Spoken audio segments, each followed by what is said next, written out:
Hello viewers, আসসালামু আলাইকুম সবাইকে। আজ বিকেলের নাস্তায় আমি কোকোলা নুডলস রান্না করব।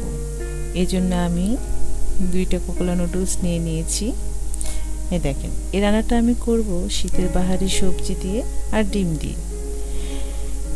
এই রান্নার জন্য কোকোলা নুডলসটা কিন্তু আমি আস্ত রান্না করব না, একটু ভেঙে নিব, কারণ বাসায় আমার অসুস্থ মা আছেন, একটু ভেঙে নিলে তার জন্য সুবিধা হয়।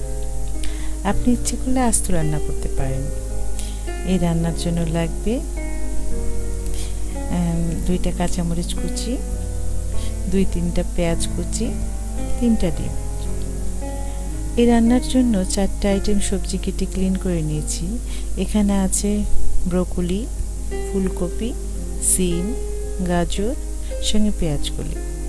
এখন নুডলসটা একটু সিদ্ধ করে নিব। এই জন্য চুলায় একটা পাত্র দিয়ে দিলাম এবং নুডলসগুলো দিয়ে দিব। এখন এর মধ্যে পরিমাণ মতো গরম পানি অ্যাড করব। নুডলসটা খুব বেশি সিদ্ধ করব না, 1 থেকে 1.5 মিনিট সিদ্ধ করব। পরিমাণ মতো একটু লবণ দেবেন। এই যে নুডলসে পলক চলে এসেছে। এখন এটাকে একটা চাটনিতে ঢেলে পানি ঝরিয়ে নেব এবং ঠান্ডা পানি দিয়ে ধুয়ে নেব। অবশ্যই ঠান্ডা পানি দিয়ে ধুয়ে নেবেন, তাহলে কিন্তু নুডলসটা গায়ে গায়ে একদম আটার মতো লেগে যাবে। এই দেখুন, ঠান্ডা পানি দিয়ে ধুয়ে নিয়েছি। এখন নুডলসটা রান্না করব।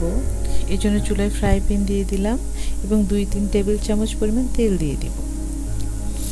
এখন তেলের মধ্যে কেটে রাখা সবজিগুলো দিয়ে দিব, শুধু ব্রোকলি বাদ দিয়ে। ব্রোকলি পরে দিব।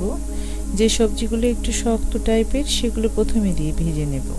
সামান্য লবণ দিয়ে দিব। এখন সবজিটা সিদ্ধ হওয়ার জন্য ঢাকনা দিয়ে ঢেকে দিব এবং চুলার ভলিউমটা একটু কমিয়ে দিব। এভাবে করে ভেজে নেব, ঢাকনা উঠিয়ে মাঝে মাঝে নেড়ে দিব। সবজিটা অনেকটা সফট হয়ে গিয়েছে। এখন ব্রোকলিটা দিয়ে দিব এবং ঢাকনা দিয়ে ঢেকে দিব। ব্রোকলিটা হয়ে এসেছে। ব্রোকলি সিদ্ধ হতে একদমই সময় লাগে না। এখন এভাবে করে সবজিটা একটু প্লেটে উঠিয়ে নেব। দেখুন, ভীষণ ভালো হয়েছে। এখন ফ্রাই প্যানে 1 টেবিল চামচের মতো তেল দিয়ে দিব এবং কেটে রাখা পেঁয়াজ কুচি দিয়ে দিব এবং এভাবে করে ভেজে নেব। কাঁচামরিচ কুচি দিয়ে দিলাম, সামান্য লবণ দিয়ে দিব। এখন পেঁয়াজ কাঁচামরিচ একসঙ্গে ভেজে নেব এভাবে করে। সামান্য লবণ দিয়ে পেঁয়াজটা হালকা করে বাদামি করে ভেজে নেব। পেঁয়াজ মরিচ ভাজা হয়ে গিয়েছে। এখন এর মধ্যে পেঁয়াজ কলি অ্যাড করব, আবার একটু ভেজে নেব এভাবে করে। এখন ডিমটা দিয়ে দিব। এভাবে ডিমটা ভেজে পেঁয়াজ মরিচের সাথে মিশিয়ে দিব। হয়ে গিয়েছে ডিমটা। এবার সিদ্ধ করে রাখা নুডলসটা দিয়ে দিব এবং ডিমের সাথে খুব ভালোভাবে মিশিয়ে দিব। এখন ভেজে রাখা সবজিটা দিয়ে দিব নুডলসের মধ্যে। এভাবে করে মিশিয়ে দিব নুডলসের সাথে। এই প্রসেসে নুডলস রান্না করে খেয়ে দেখবেন, ভীষণ ভালো লাগে।